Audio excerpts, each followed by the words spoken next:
نجيب الحليب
طيب يا جماعة، أنا تواصلت مع واحد حق فوتوشوب للصور زي كده، واتفقنا أنا وياه إنه يصير يسويلي الصور مصغرة أو إيش يقولولها كمان ثمنيل حق المقطع يعني. فإن شاء الله الفلوق هذا اللي حتشوفوه الصورة المقطع اللي من برا وصوت الثمنيل يعني حتكون شغل واحد أنا مش متفق معاه يعني. وحنجرب أول شيء، قال لي حسوي لك أول صورة وشوف انت اذا عجبتك او لا، وبعد ان شاء الله نتفق. فاتمنى اذا عجبتكم الصورة يعني وحسيت كده في تغير في المقطع تقولولي. بس يعطيكم العافية.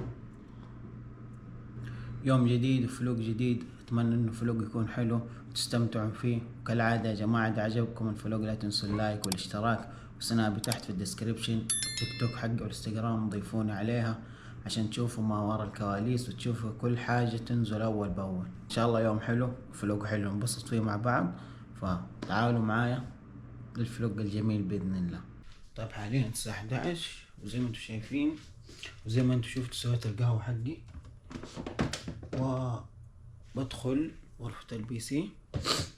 يعني انا دائما لازم اول ما اصحى ادخلها او ادخل على الجهاز نفسه كمان اذا عندي شغل اذا عندي حاجة فيه، عشان من بدري يعني اخلص اموري، عشان لما يصحوا الاهل وزي كده اكون ما عندي حاجة يعني. بس قهوتنا هنا قاعد تزبط.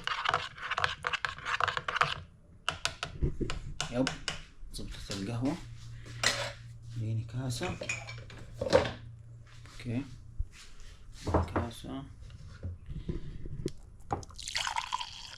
القهوة حلوة.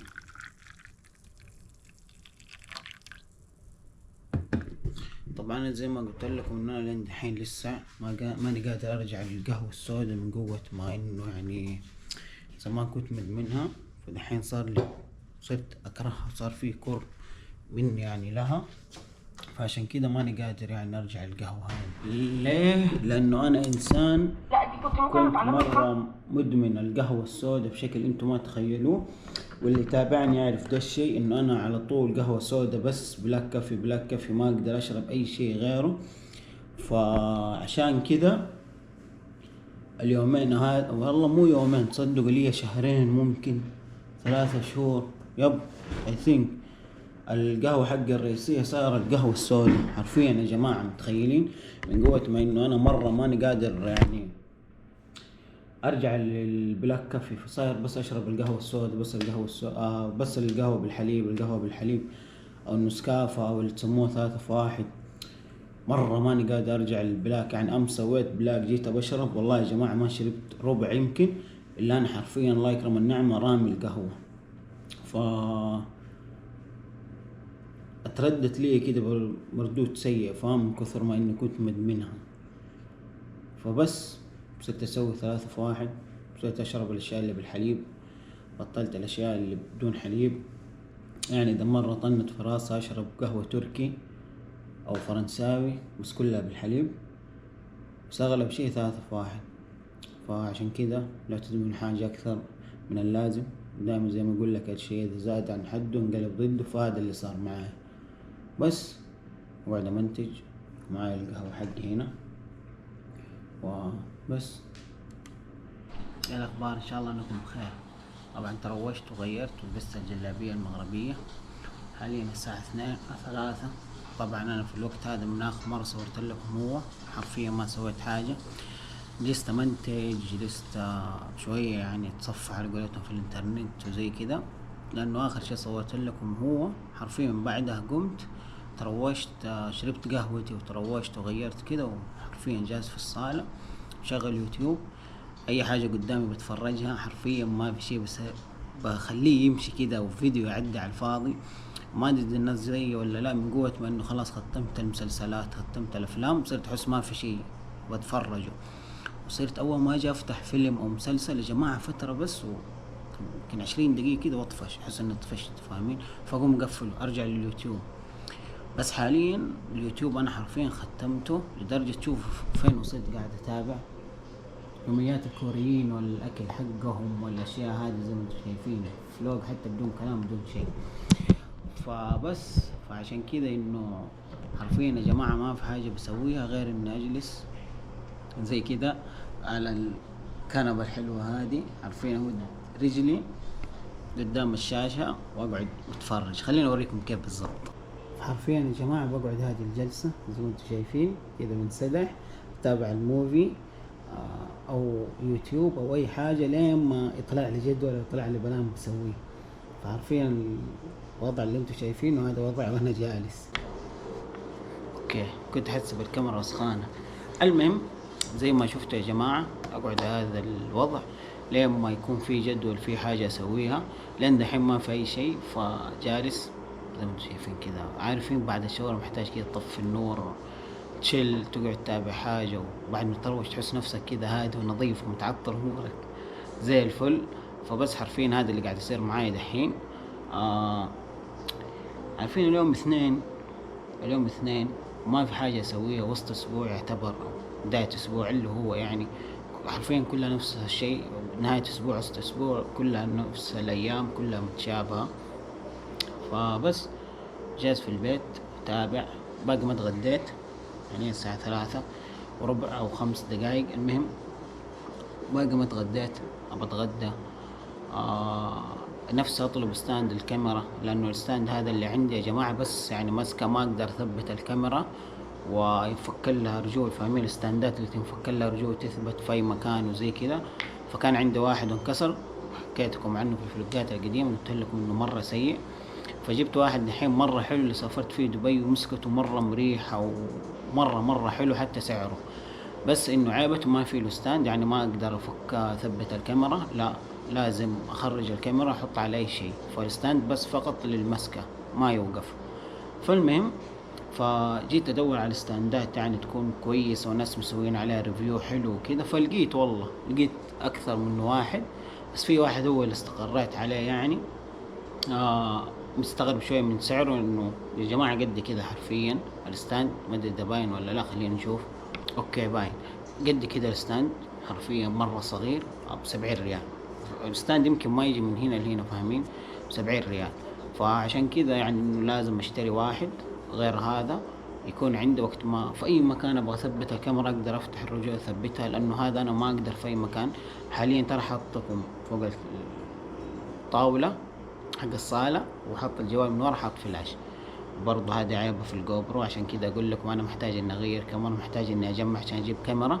الجو برو لا تقدر تضيف فلاش او حاجة تحطها، ما تقدر تضيف مايك. الجو برو في كاميرات الجو برو تيجي يعني على قولتهم كاملة، فاهمين علي، تيجي فيها فلاش، تيجي فيها كاميرا، تيجي فيها مايك، كل حاجة حرفيا تجيك كاميرا كده واصلة كأنها مركبة، او انه تشتري كاميرا غيرها، لانه حتى كاميرات المايكات عفوا البلوتوث اللي تنشبك زي ما انتم شايفينها مع اغلب المشاهير ما تيجي هنا للاسف يعني.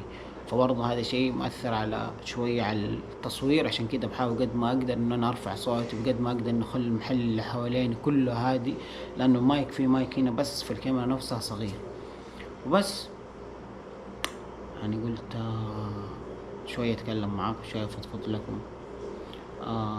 جايز افكر اليومين هذه انه عادي انا زي ما انا حكمل في الفلوجات، بس ابغى اسوي يصير مقاطع مو فلوجات، على اشياء اجربها واشياء اسويها وكذا. فبرضه هذا شيء قاعد اكتب وقاعد ادون وقاعد افكر فيه، انه بس ما يكون بس فلوقات، فاهمين؟ يعني اوكي انا احب الفلوقات وكل حاجة، بس احس برضه نفسي اجرب اشياء كده واصور لكم.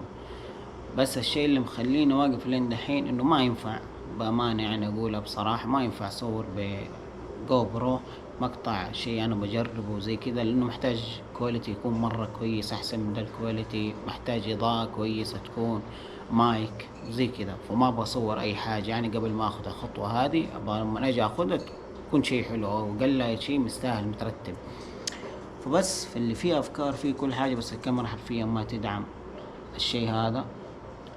لأنه تصويره مهما كان فيها بيطلع سيء، فاهمين؟ بس فبتابع، كمل أتابع الشيء اللي أنا قاعد أتابعه في اليوتيوب، أو الأشياء اللي قاعد تجيني وأتابعها، وأتوقع شوية وحنزل أتغدى، إنه جيعان ما أكلت شيء. وأنا إنسان إذا ما تعرف ما أفطر نهائيا، أقوم من الساعة 7 ما أحط شيء في فمي لين وقت الغدا، ما أحب أفطر، أحب بس أشرب قهوة. بس أكمل متابعة، أتغدى ونشوف إيش حنسوي.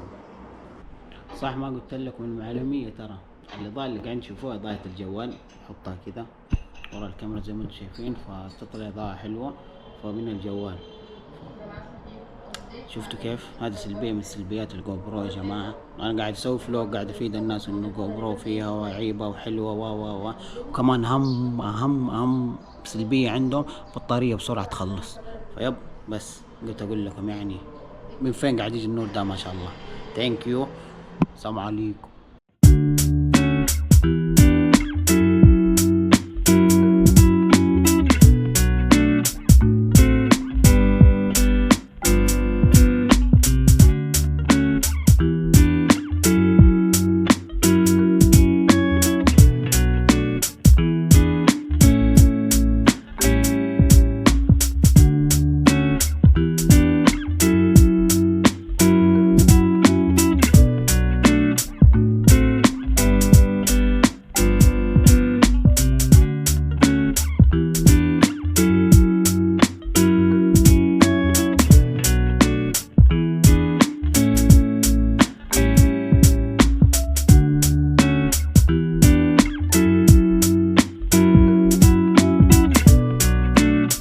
السلام عليكم، صباح الخير مرة ثانية.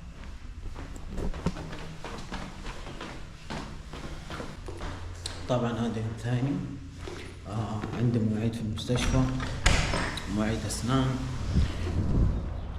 عندي تركيب حشوة، عندي خلع ضرس، ممكن أدخل عند دكتور الجلدية كمان، أشياء مرة كثير يعني.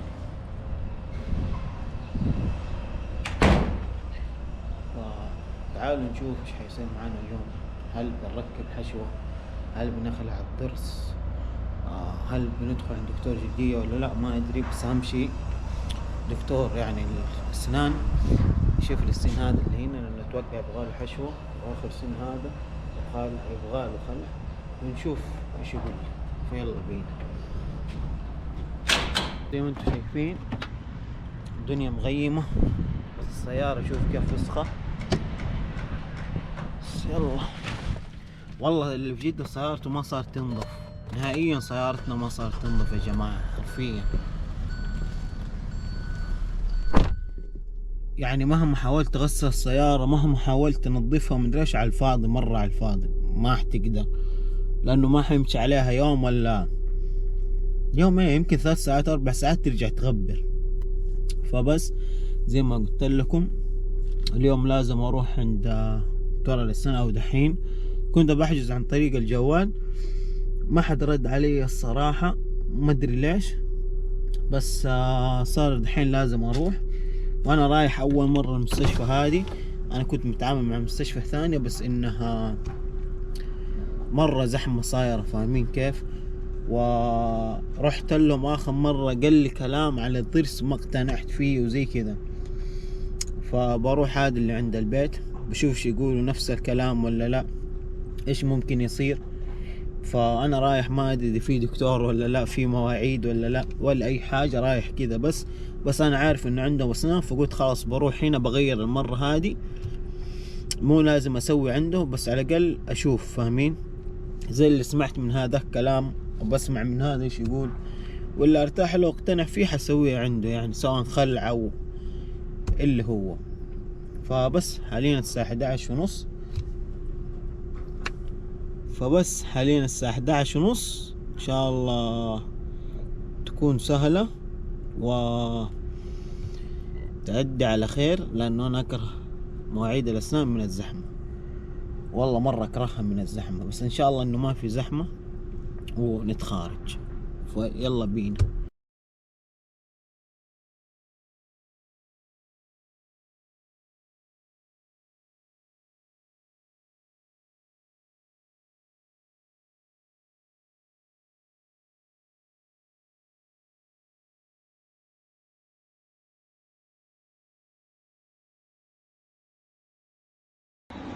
زي ما قلت لكم انا عندي السن يبغى له حشوة، هذا هنا يبغى له خلق، نجيب الحين مكان الأشعة نسوي أشعة وبس بعدين نشوف.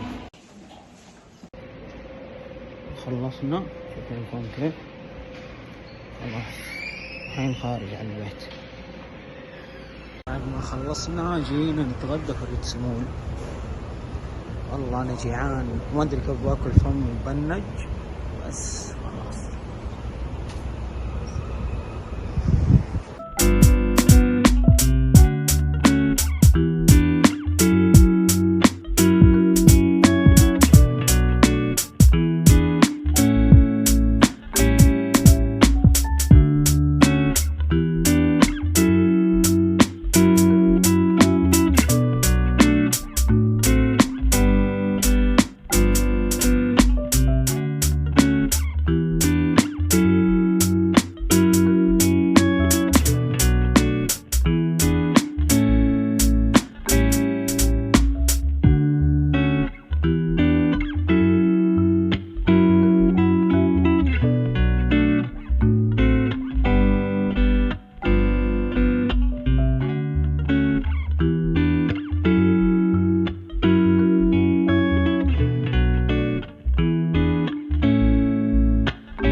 اخيرا يا جماعة رجعت البيت. طبعا هي تعب لانه زي ما شفتوا من الساعة 11 وانا برا. حاليا الساعة 4 العصر، خلاص بطلع البيت اريح، وبرضه بمنتج المقطع عشان انزله لكم. بس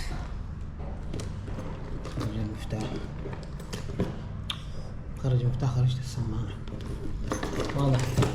بس ده سويت سني، ما ادري وريتكم. فات هذا السن هو اللي كان يبغى له حشوة، وهذا اللي هنا قلت لكم قال لي لازم دكتور جراحة، ما ينفع هو يسوي له هو، عشان يقول لي قريب من الجيوب الأنفية ما ادري ايش حاجة زي كده، فلازم دكتور جراحة مو عنده. بس خلي شوية الدنيا تهدى الفم يعني، نرجع له ان شاء الله يوم الأحد يوم الاثنين. بس أخيرا البيت فل تعب والله. اثبت خلينا نلبس الكاب لانه الشارع معدوم من الكاب. افتح فلاش عشان ابان الله. طيب المهم يا جماعة رجعت البيت زي ما قلت لكم، وخلاص خلصنا مشاوير مع الماتش حقي او باقي منها يعني. البوبة مرة حلوة جربوها. ايش قاعد اسوي؟ المهم بس توقع انتهى هنا الفلوق. اتمنى الفلوق عجبكم. اذا عجبكم الفلوق كالعادة يا جماعة لا تنسوا اللايك والاشتراك، سناب تحت في البايض يضيفونا عليه عشان انزل فيه ما وراء الكواليس وكل حاجة عشان تعرف عن كل شيء. وبس كان معاكم ريان او ريو، اشوفكم في فلوق جديد. سلام عليكم.